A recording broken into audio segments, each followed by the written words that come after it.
经足够谨慎小心了，还是被人看出了端倪。这位小姐何许人也？当真是心细如发，还洞察到我急于出手这批外海资财，有点意思。你家小姐想多了，我可没这意思。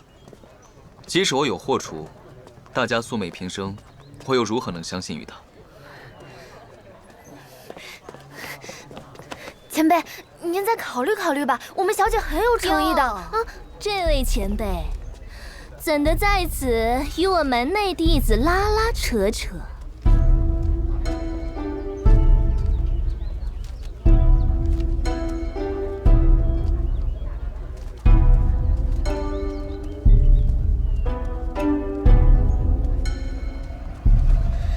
见过范左使。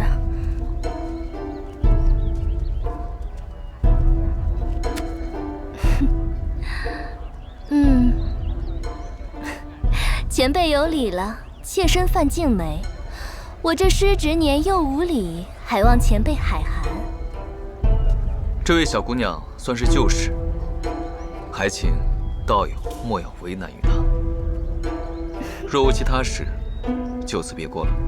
哎，前辈稍待，晚辈是真的有求于前辈，还望前辈一步垂听。